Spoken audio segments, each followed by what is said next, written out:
विषय है कि हम लोग अमर शहीद चंद्रशेखर आज़ाद जी के शहादत दिवस में हम लोग ये 10वां अंतर्राष्ट्रीय लोक रंगनाट्य महोत्सव का आयोजन करने जा रहे हैं। ये हम लोगों के लिए बहुत ही गौरव का विषय होगा, क्योंकि इनके बारे में सोचना समझना एक परे है। मैंने जब 2011 में प्रारंभ किया था तो उस दौरान बहुत सारी समस्याएं आई थी। धीरे धीरे आज हम लोगों को एक दशक हो, इस एक दशक में हम लोगों ने दूसरी बार अंतर्राष्ट्रीय लोक रंगनाट्य महोत्सव का आयोजन करने जा रहे हैं, जो चंद्रशेखर आज़ाद पार्क में 3 दिन चलेगा। उस 3 दिन के दौरान 4 नाट्य प्रस्तुतियाँ होंगी, 26 फरवरी से लेकर 28 फरवरी तक। 26 फरवरी को कैकेयी वरदान से उद्घाटन करने जा रहे हैं कौशाम्बी से, और 27 फरवरी को हमारा खुद लिखा हुआ डायरेक्शन किया हुआ नाटक the freedom fighter Chandrashekhar Azad का मंचन शाम को 6:30 बजे। आपको एक बात और बता दें कि यहाँ अपने शहर की मेयर श्रीमती अभिलाषा नंदी जी के द्वारा उद्घाटन किया जाएगा, जो नगर निगम की मेयर है। और इसके अलावा 28 फरवरी को जो युद्ध में अयोध्या का मंचन होगा, मेरे ही द्वारा लिखा हुआ डायरेक्शन किया गया।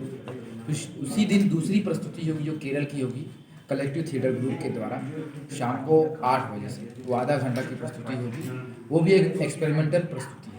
फिर इसके अलावा 1-2 मार्च को उत्तर मध्य क्षेत्र सांस्कृतिक केंद्र में मंचन होगा, शाम को 6 बजे से लेकर 9 बजे तक होगा। उसमें केरल की एक प्रस्तुति है, फिर सिंगापुर की प्रस्तुति है द लास्ट नाइट। फिर 2 मार्च को समापन होगा नेपाल की नाट्य प्रस्तुति के द्वारा द पार्क लव स्टोरी। ये अपने आप एक भव्य थिएटर फेस्टिवल है। हम जितना चाहें उतना करें कम है, और अपने देश की वीर सपूत के लिए एक बहुत बड़ा बलिदान है। अमर शहीद चंद्रशेखर आज़ाद की जय, भारत माता की जय, इंकलाब जिंदाबाद। इस फेस्टिवल का नाम रामास महोत्सव क्यों रखा? रामास महोत्सव इसलिए रखा गया है क्योंकि इसमें 75 प्रस्तुतियाँ जो हैं वो राम भगवान से प्रेरित हैं। ये भगवान के प्रति हमारा समर्पित है। उनका हम लोग घर वापस दिलाने की बात करते हैं। हम लोग क्या दिलाएंगे? ये कहीं न कहीं ऊपर वाले की दया है कि सुप्रीम कोर्ट के 8 नवंबर को जो ऑर्डर मिला है, उनका फिर से घर बनवाने की बात भारतीय जनता पार्टी ने किया है, या सब लोगों ने मिलकर किया। तो अगर ऐसी बात करते हैं तो हमारा अपना रंगकर्मी और कलाकारों का परम कर्तव्य बनता है कि उस पर एक नाट्य प्रस्तुति किया। तो अयोध्या कांड पर हमने जो नाटक लिखा युद्ध में अयोध्या, वो भगवान से रिलेटेड होगा। जो 84 स्तंभ कहा जाता है कि रावण से लेकर राम भगवान ने जो युद्ध लड़े थे, उससे पहले रोमस रामायण में दिखाया गया था और अनन्या और रावण के बारे में। फिर उसके बाद आता है राम भगवान और रावण का युद्ध होता है, उसी 84 स्तंभ को लेकर हनुमान जी याद दिलाते हैं। फिर उसके बाद धीरे धीरे वो घटनाएं बढ़ती चली जाती है, जो अब जाकर समाप्त होती है 9 नवंबर 2019 को। तो ये तीनों पार्ट को हम लोग फर्स्ट पार्ट में प्रस्तुत करने जा रहे हैं। अब तक इस पर न कोई फिल्म बनी है, ना ही कोई ऐसा नाटक लिखा है। मैं पहला व्यक्ति हूँ। मैं अपने आप में मुया मिट्टू नहीं बन रहा, मतलब मेरा अपना कहना है कि ऐसा विषय है जो आज तक न कोई फिल्मकार की नज़र पड़ी है, न कोई नाटककार की नज़र पड़ी है। ये हम लोगों के लिए बहुत ही गौरव का विषय है, और ये बहुत बड़ी चीज़ है कि हम लोग की नज़र पड़ी और उस पर हम लोग मंचन करने जा रहे हैं, वो भी वेब सीरीज़ की तरह। पहला पार्ट जो हम लोग होगा चंद्रशेखर आज़ाद पार्क में युद्ध में अयोध्या फर्स्ट पार्ट, वो हम लोग वहाँ तक मंचित करेंगे जब वो बाबरी मस्जिद बन जाती है। फिर उसके बाद दूसरा मंचन के लिए लिखा जा रहा है, जब लिख जाएगा तो मंचन किया जाएगा। सर कब तक आएगा? ये मई जून। सर आइए भाई 2 मिनट।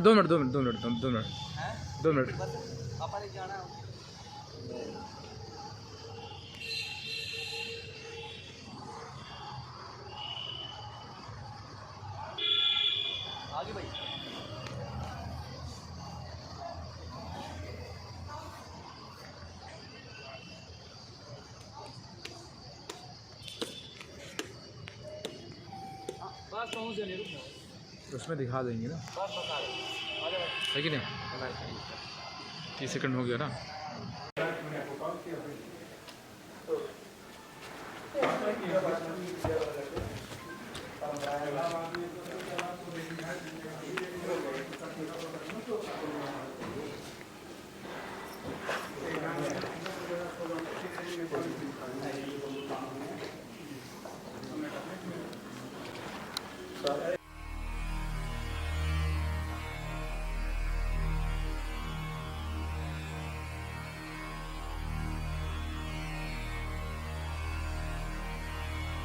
बता लीजिए फोटोग्राफी। हो गया, चालू चालू चालू हो गया। फोटोग्राफी करिए कर। फोटो खींचना आपको? अरे उनको दीजिए, बताएंगे। आपको वीडियो नहीं बनाना? वो तो चालू करे थे यार।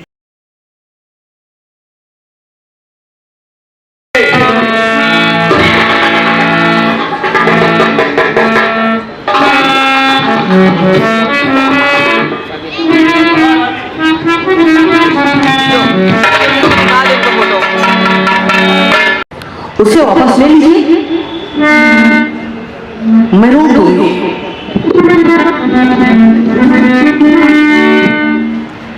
नहीं, तूने जो बोला है वो सत्य बोला है। तूने कहा है ना, रघुकुल रीत सदा चली आई, प्राण जाए पर बचन न जाए।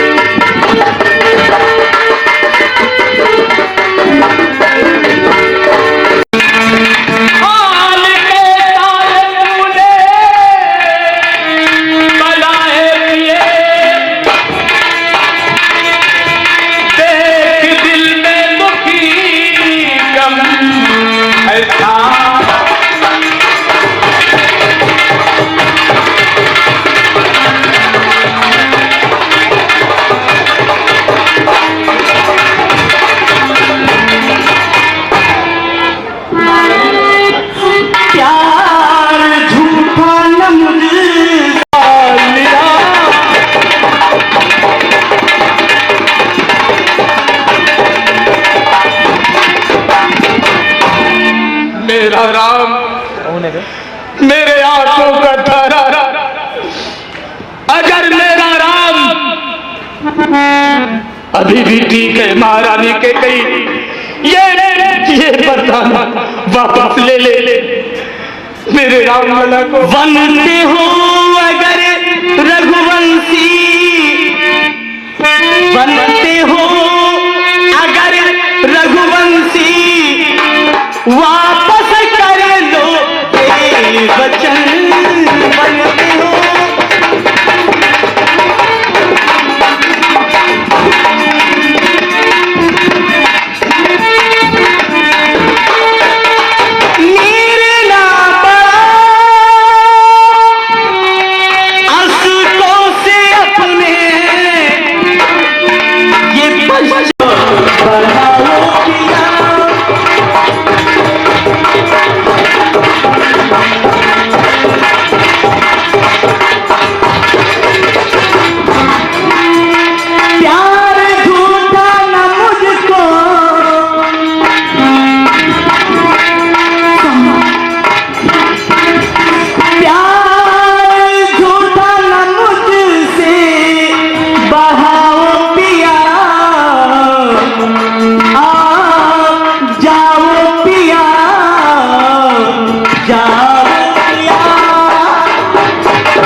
ये बनवास दे देगी तो ये दशरथ जिंदा रहकर क्या करेगा?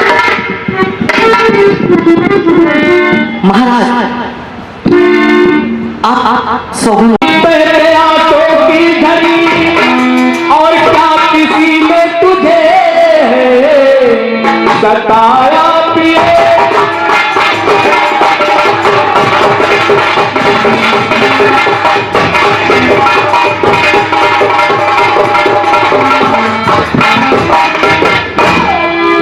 अगर किसी ने तुमको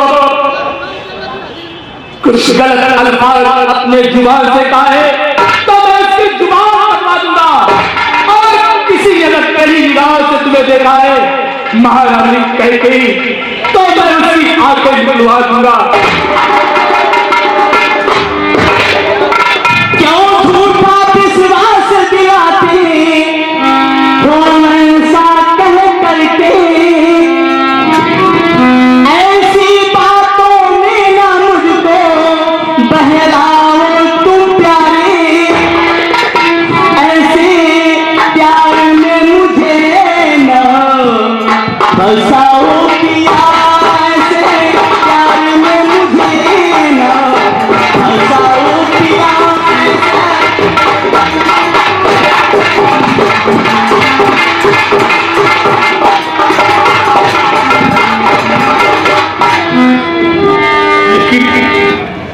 तुमको ये सब आभूषण सारा श्रृंगार फेंकने का क्या कारण है?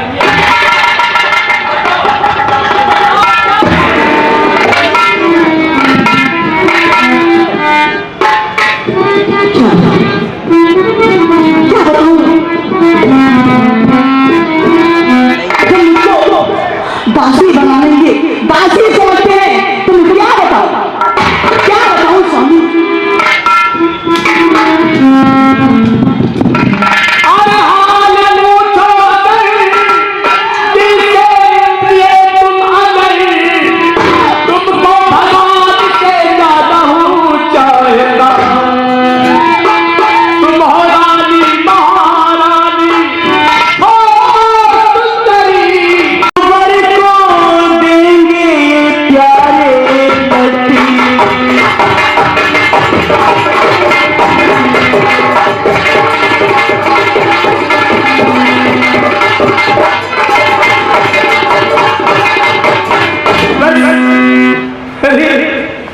तू हाँ मैं कहा था, मुझे याद आया मैंने कहा था तुमको दो वरदान देने के लिए, लेकिन इतना नाराजगी है। कहो क्या क्या मेरे दो वरदान है आपके पास, हर दिन की है आपके पास, परंतु मांगना चाहती हूं, क्या आप उसे दे पाएंगे? बहुत ज्यादा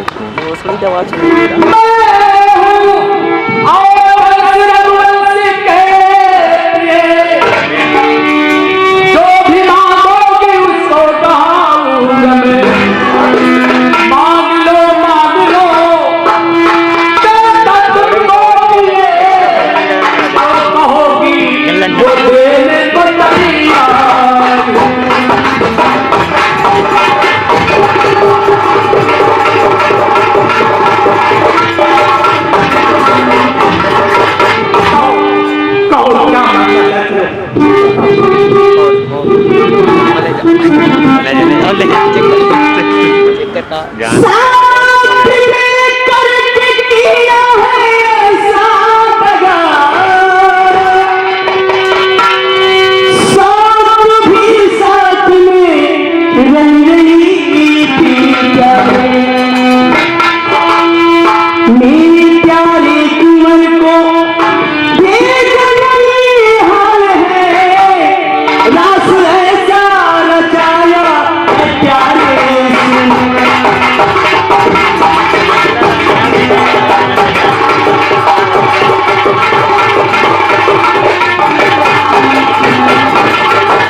दे देंगे।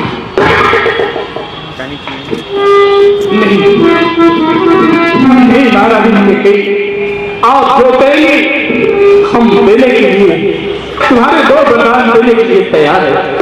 तैयार है? मेरे 2 वर हैं, ये 2 वर हैं महाराज, लेकिन ये 2 वर हैं, इन्हें कैसे मांगू? पहले आपको कसम खाना पड़ेगा।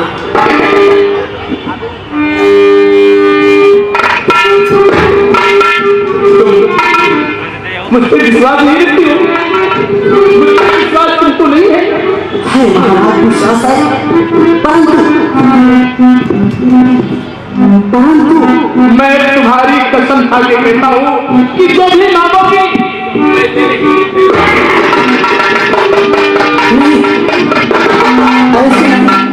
ऐसे नहीं महाराज, मुझसे भी प्यारा कोई नहीं।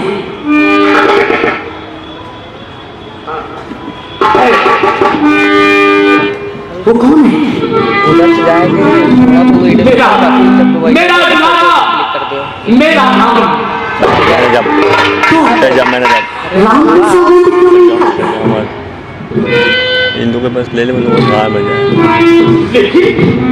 वो थोड़ा पैसा दे कसम से क्यों खिला रही हो? धीरे वो मैं जो कहो जिसकी कहो उसकी कसम खा लूं। सौगंध आपको खानी होगी, वो भी राम की।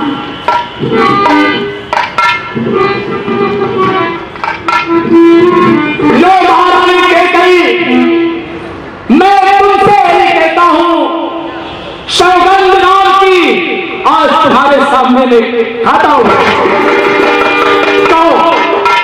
कौन सा वरदान तुमको चाहिए बताओ, मैं अपने नाम की कसम खा के कहता हूं, जो मांगोगी सो मैं तुमको दूंगा। महाराज, पहला वरदान मेरा है, राम को नहीं, भरत को राजगद्दी में लीजिए।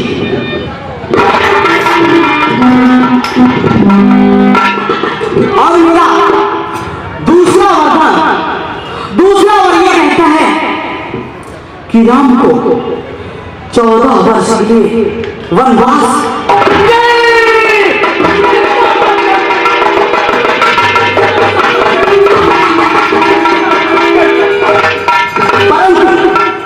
इसमें यह भी सच होगी कि राम को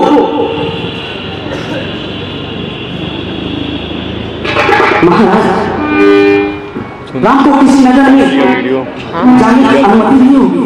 लेगा कौन? वीडियो कौन लेगा? विचार कर रही है, ये तुम क्या कर रही है महारानी कैकेयी? घर पे आप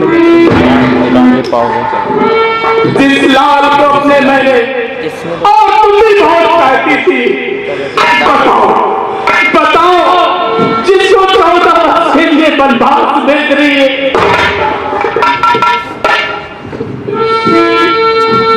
ऐसा मत करो। मैं तुम्हारी बात मानता हूं, मैं अपने भरत को अयोध्या का राजा बनाऊंगा, परंतु मेरे राम को 14 वर्ष के लिए बनवास के लिए।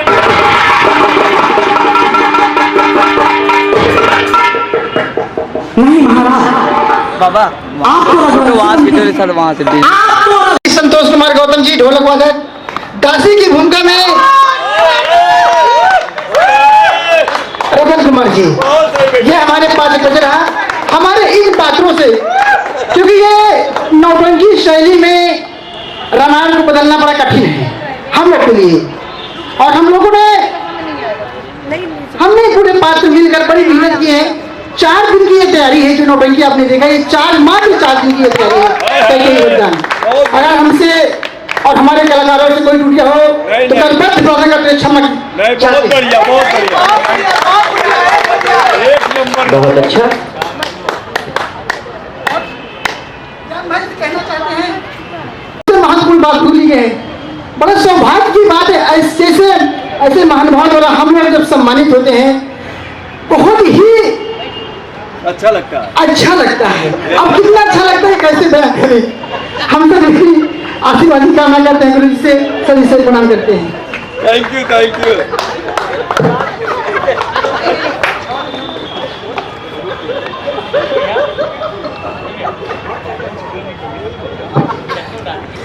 कल आजाद दिवस के अवसर पर चंद्रशेखर आजाद की स्मृति में उन्हीं के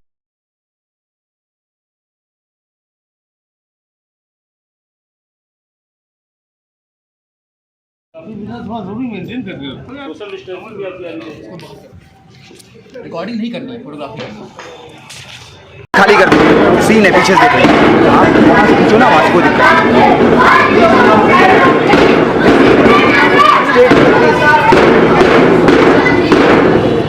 नहीं है, यहाँ नहीं कर सकते सीन।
10,000 rupees. हाँ बंद कर The दिया government searched him for many days. The light person सुने। who informed Zinda या Murda, जब लाइट गई तो मैं then बंद कर government will definitely awarded him. Wanted, wanted, wanted.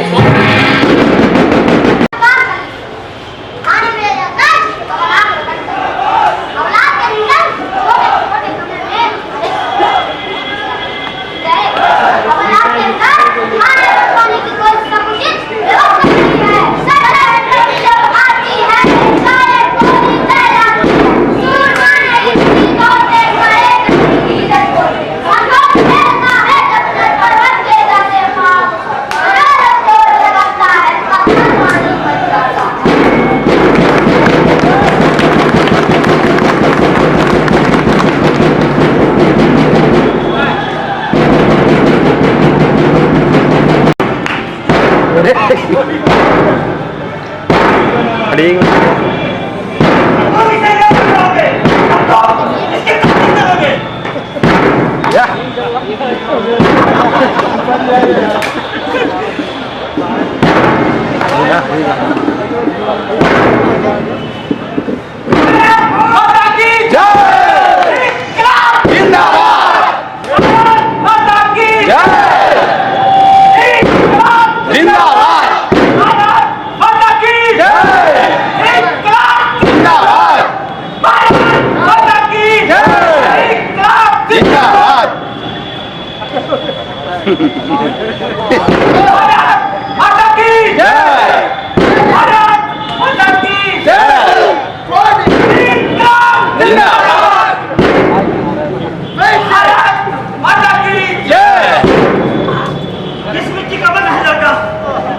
Bharat की मिट्टी का ऐसे जगह भी तो नहीं होता है न जाने क्या खतरा आया है ये लड़का कैसा शैतान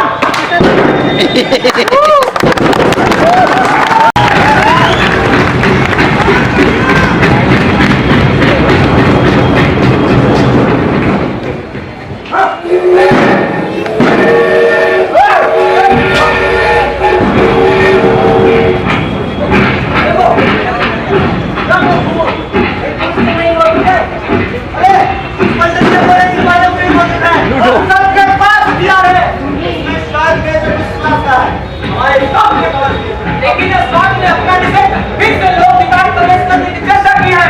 अब लोग खुल चुके हैं, अग्रसर हो चुके हैं, लेकिन इस बात को ना कर रहे हैं।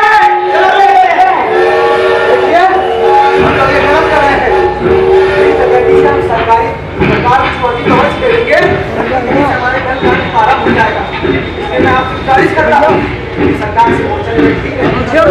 अरे यार भाई थोड़ा यार वीडियो रिकॉर्ड कर रहा है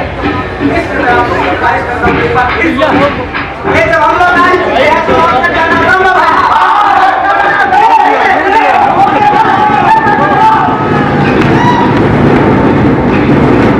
गाड़ी को बात कोई में जल्दी ठीक कर मारो। अरे दूसरे दिन में जल्दी खराब है।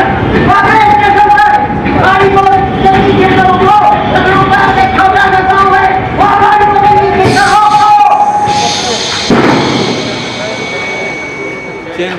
चैन खोली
के भक्त हैं।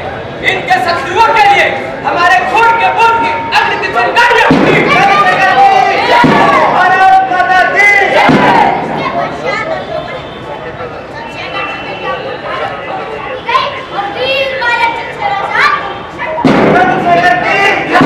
भारत माता की देश की स्वतंत्रता के कार्य करने की प्रार्थना करता हूँ तथा इस पावन कार्य के लिए अपने प्राणों का बलिदान कर देने वालों को श्रद्धांजलि देता हूँ। साथियों, मैं देख रहा हूँ सजा मुझे मिली है मगर दर्द आप लोगों को हो रहा है। आप लोगों की इस एकता ने मेरे बदन को कठोर बना दिया है। भारत माँ की आजादी के खातिर यह शरीर कुछ भी झेल सकता है। मेरे शरीर की कठोरता में उसकी आजादी के मतलब सारी दुनिया देखेगी और आप भी देखेंगे जब हम भारत माँ को अंग्रेजी साम्राज्य के चंगुल से मुक्त कराने में कामयाब हो जाएंगे।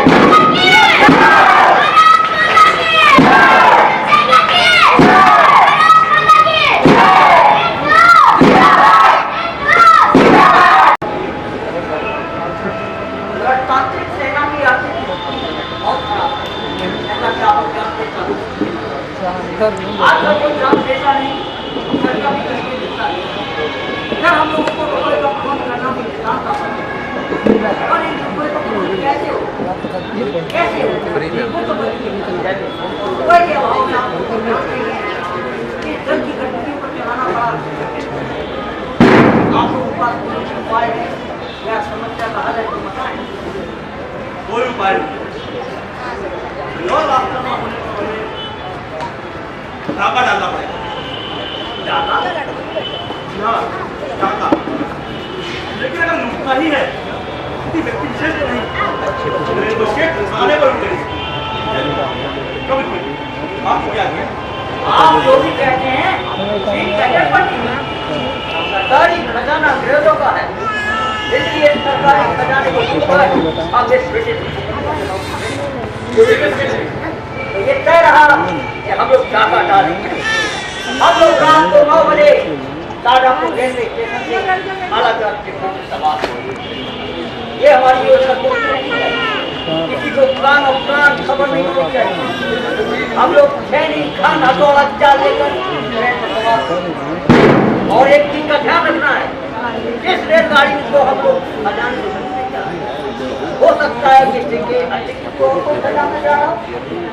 ऐसी स्थिति में बंदूकों का पहरा हो सकता है, यानी गोरे पटनिया के सिपाही मौजूद हो सकते हैं। तो हमें इसके लिए तैयार रहना है। चलो अपने काम में लग जाते हैं। भारत माता की वंदे मातरम। चलो निकलते हैं।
तुमने अपने अनसी और अत्याचार से पूरे संसार को आंसू में डुबोया है।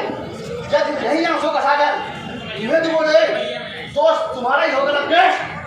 राम, सुना था रघुवंशी बड़े वीर होते हैं और तुम्हें देख के वो धारणा भी दूर हो गई।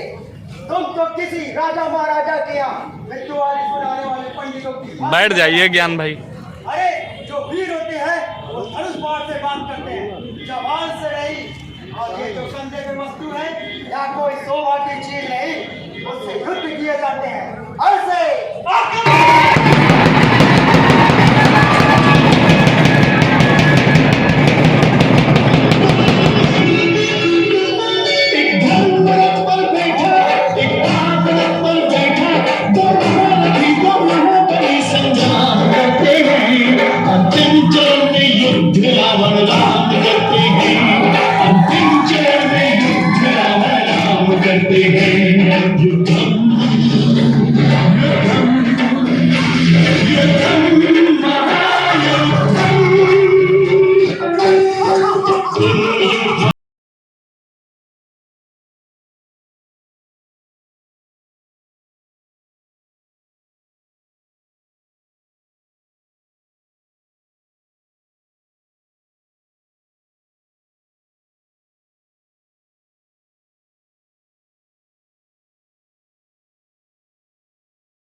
जय श्री राम।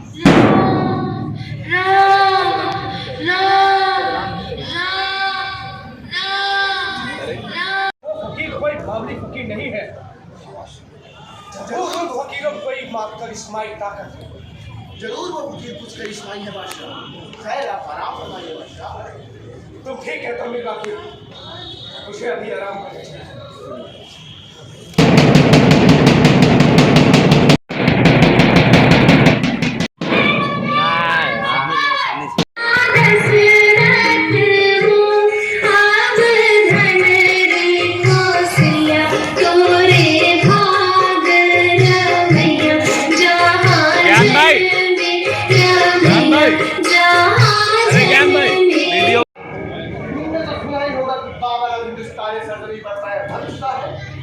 उसने पानीपत की जंग को जीत लिया है, सुना तो है। और उससे हमें क्या फायदा होगा? फायदा होगा, जरूर होगा। वो एक दिन बादशाह हिंद जरूर बनेगा और तभी उससे मिलकर अपने ख्वाबों को ताबीर करेगा।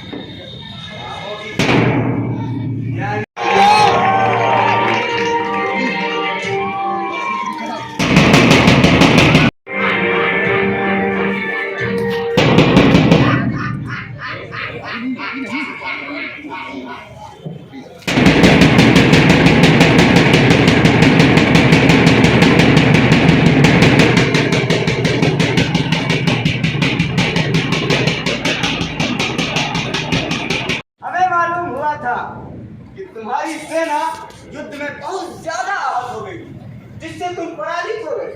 तो राम, हमारी दुआ तुम्हारे साथ हमेशा रहेगी और तुम इस जंग में जरूर फतह हासिल करोगे। हमारी दुआ काम आएगी। हमारी एक शर्त है, तुझे हमारे ख्वाबों की ताबीर करनी। राणा सांगा से युद्ध में फतह होने के बाद हम अपनी शर्त, अगर हम राणा सांगा से जंग जीतते हैं तो आपकी एक एक शर्तों को अपनी सीने से लगा लेंगे। फिलहाल हम चलते हैं। खुदा निकरत बहुत है।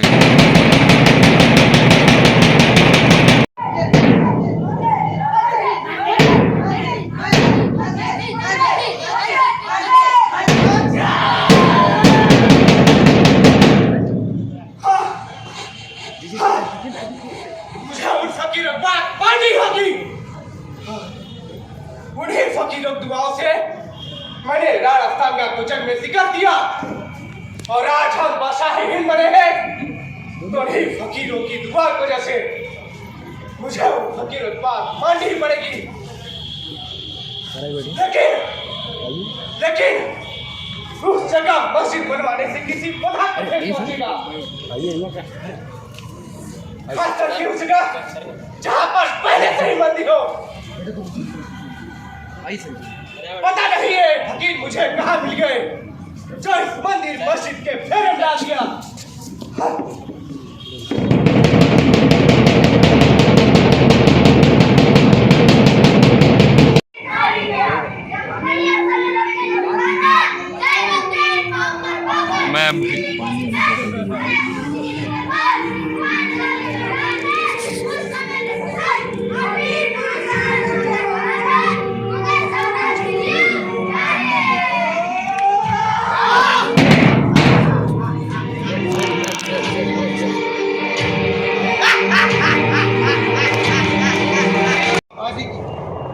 उन्होंने पानीपत की जंग को जीत लिया। अरे वो तो है ही। लेकिन हमसे मुलाकात करने का एक भी बार नहीं सोचा। हाँ, बादशाह के तख्त नशीली के बाद उनका रुखी में इंसाफी हो गया। उन्होंने हमारी दीनों ईमान का लिहाज तक नहीं रखा। बस अब बहुत हो चुका है। अब हमें बादशाह से मुलाकात करनी ही पड़ेगी। हाँ, हमें उससे मिलना चाहिए। लेकिन आपको पता भी है कि बादशाह इसमें पर कहाँ? हाँ, वो खाटा के मैदान में अपनी सेना के साथ दौरे पर निकला। हम वहीं उससे मुलाकात करेंगे। हाँ, हमें वहीं मुलाकात करनी है। चलो। हाँ।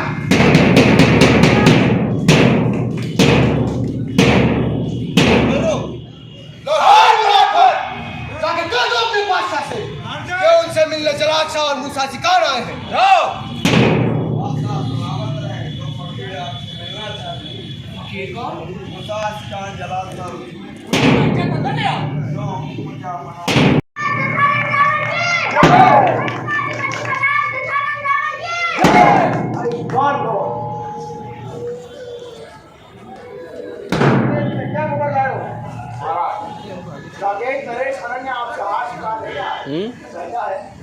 यदि वो तीनों लोगों का राजा रावण है तो मैं भी साकेत नरेश युद्ध की हार कैसे स्वीकार करूं?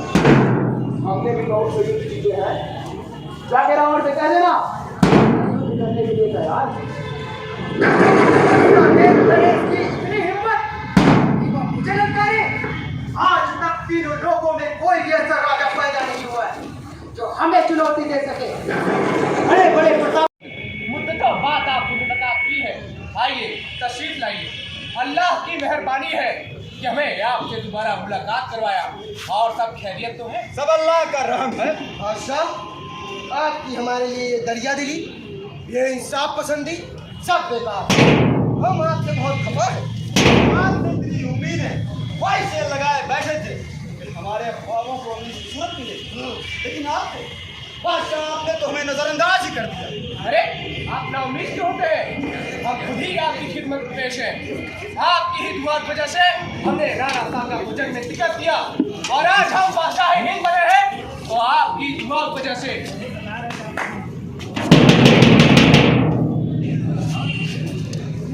राजा साहब आपको एक सारे तोहफे की खिदमत करना चाहते हैं। नहीं बाबा, ये तोहफे हमें नहीं चाहिए। नहीं चाहिए। आखिर क्यों? जब तुम उस मंदिर को तुड़वा कर मस्जिद बनवाने की कसम खाओ। ये तो हमारे मजहब के खिलाफ होगा। हमारे पुराने शरीफ में कहीं नहीं लिखा कि हम किसी मंदिर को तोड़कर मस्जिद का निर्माण करवाएं। अगर नाम को मस्जिद बनवानी है तो किसी दूसरे स्थान पर बनवा दी जाएगी, लेकिन हम किसी मजहब के साथ खिलवाड़ नहीं कर सकते। बोलकर एक फकीर की तौहीन कर रहा है। क्या कर बाबा, हमारी ही दुआ से तूने राणा सांगा पर जंग में शिकस्त दी, फतह हासिल हुई थी। अगर तू इस हिंदुस्तान की सरजमीन पर बादशाह बने रहना चाहता है तो हमारे ख्वाबों की ताबीर बनानी ही पड़ेगी, वरना हमारी बद्दुआ लगेगी और तू खराब हो जाएगा।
यानी कुल्हाड़े को, और जब राजा सहस्रभाव के अत्याचारों का अंत करने के लिए उन्होंने उसका अंत किया, और रावण, महाबली रावण जो किसी कैद में था, राजा सहस्रभाव ने सबसे बंदी बनाया था, उसे कैद से मुक्त कराया। दूसरा अवतार उन्होंने भगवान विष्णु ने जब तब दिया, जब महाराज उन्होंने कहा क्या मानते हो, आप मेरे हम तब उन्होंने अयोध्या में भगवान राम के रूप में जन्म लिया और दुष्ट रावण का संहार किया, राक्षसों के अत्याचारों से मुक्त कराया।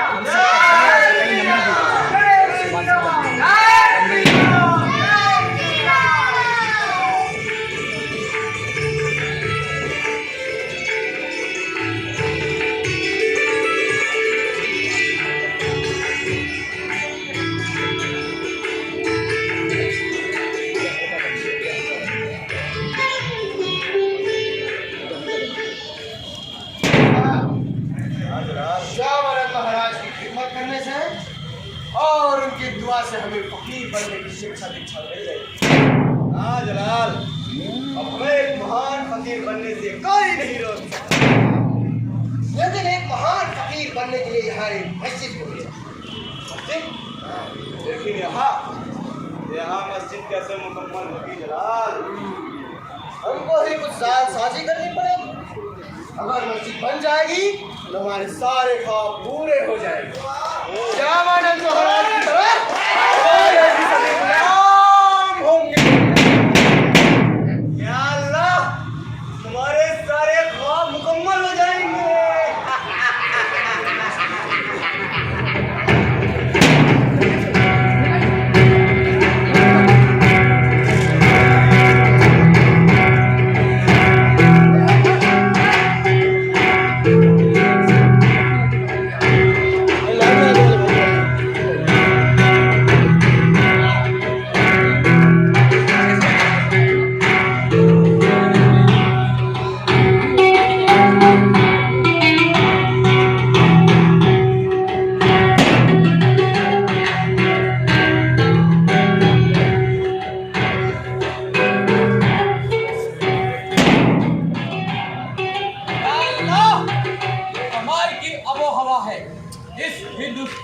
भाई वाह, हम तो इसके दीवाने हो गए।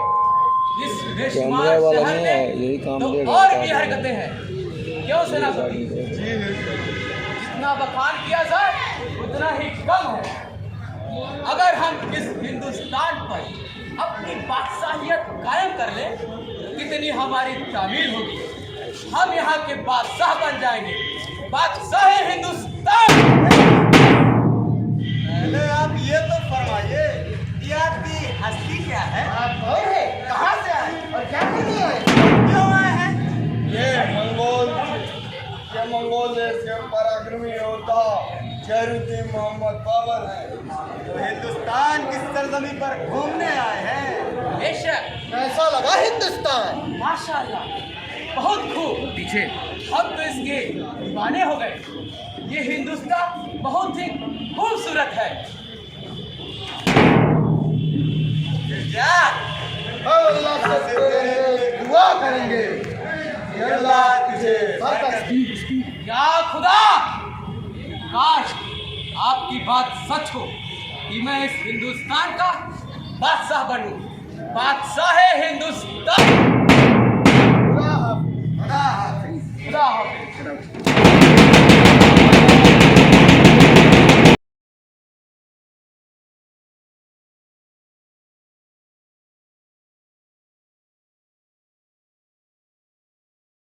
അതിലൊന്നുപോലും എനിക്ക് വേണ്ടി ഞാൻ ചെയ്തതല്ല. ഞാൻ മംഗലം കഴിക്കാത്തത് ഒരിക്കലും എന്റെ തെറ്റാവത്തില്ല. അതുകൊണ്ട് ശിക്ഷിക്കപ്പെടുന്നതെങ്കിലും എനിക്ക് വേണ്ടി ഞാൻ ചെയ്ത കുറ്റത്തിനാവാതെ കരുതി. എന്റെ സുഖത്തിനും സന്തോഷത്തിനും വേണ്ടിയിട്ട് എന്റെ ജീവിതത്തിൽ ആദ്യമായിട്ട് ഞാൻ ഒരു കാര്യം ചെയ്തു. ഞാൻ മരിച്ചിരിക്കും. Order order. ജീവിച്ച് പൊതുവില്ലാത്ത പെൺകുട്ടി, നിന്റെ ആത്മാവിന് ശാന്തി. സാറേ, ഇവിടെ കൊന്ന കുറ്റത്തിന് എന്നെ പിടിച്ച് ജയിലിലൊന്നുമില്ലല്ലോ. ഇവൾ നിങ്ങളെ വിവാഹം കഴിക്കാത്തത് കൊണ്ടല്ലേ നിങ്ങൾ ഇവിടെ കൊന്നത്? അതെ സാർ, അതെ. അതായത് ആത്മരക്ഷ. ആത്മരക്ഷയ്ക്ക് വേണ്ടി ഒരാളെ കൊല്ലുന്നതിൽ നമ്മുടെ നിയമത്തിൽ പഴുതുണ്ട്. ഇവിടെ സംഭവിച്ചിരിക്കുന്നത് അതാണ്. അതായത് വരാതിരിക്കുന്ന കഷ്ടദിനങ്ങളിൽ നിന്നും നിങ്ങളെ രക്ഷിക്കാൻ നിങ്ങൾ ഇവളെ കൊന്നു. സാറേ അങ്ങനെ പറയുന്നത് സാറേ, ഞാൻ എന്നെ രക്ഷിക്കാൻ വേണ്ടി മാത്രമല്ല, നമ്മുടെ ഈ സംസ്കാരത്തെ രക്ഷിക്കാൻ വേണ്ടി കൂടെയാണ് ഇവിടെ കൊന്നത്. Wow, very good, very good, very good. ഈ കേസിന്റെ തുടർ വിചാരണകൾ കൃത്യമായ തെളിവുകളുടെ അഭാവത്തിൽ റദ്ദു ചെയ്തത്. ഈ ശവം ഒന്ന് ചെയ്ത് കൂടി പറഞ്ഞിട്ട് പോ. കൊന്നാൽ പാവം തിരുന്നാൽ തീരും. കൊന്നാൽ പാവം തിരുന്നാൽ തീരും. കൊന്നാൽ പാവം തിന്നാൽ തീരും. കൊന്നാൽ പാവം തിന്നാൽ തീരും. കൊന്നാൽ പാവം തിന്നാൽ തീരും.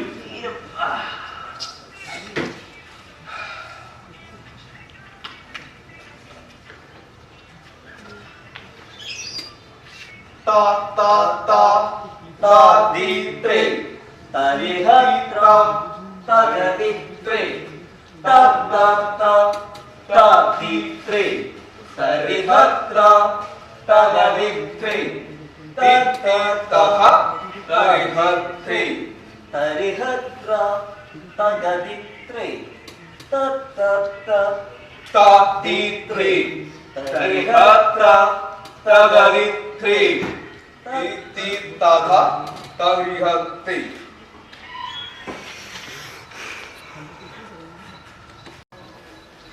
ഒരാളെന്ന നിലയ്ക്ക് ഈ സമൂഹത്തിൽ ഒരാളെന്ന നിലയ്ക്ക് എനിക്ക് അതിനേക്കാൾ അവകാശമുണ്ടെന്ന്. അതെ, ഒരു പുരുഷനെന്ന നിലയ്ക്ക് ദൈവന് ഇതിനുള്ള എല്ലാ അവകാശവും ഉണ്ട്. ഒരാളെന്ന നിലയ്ക്ക് ഈ സമൂഹത്തിൽ എനിക്ക് ഇതിനൊക്കെയുള്ള അവകാശമുണ്ട്. അതെ, ഒരു പുരുഷനെന്ന നിലയ്ക്ക് ഞങ്ങൾക്ക് ഇതിനുള്ള എല്ലാ അവകാശങ്ങളും ഉണ്ട്. ഒരാളെന്ന നിലയ്ക്ക് ഈ സമൂഹത്തിൽ ഞങ്ങൾക്ക് ഇതിനൊക്കെയുള്ള അവകാശമുണ്ട്. അവകാശം. അതെ, ഒരു പുരുഷനെന്ന നിലയ്ക്ക് एक बार सभी लोग जोरदार तालियों से कलाकारों का स्वागत करें। जितनी भी तालियां बजाई जाए उतना कम है। अब तो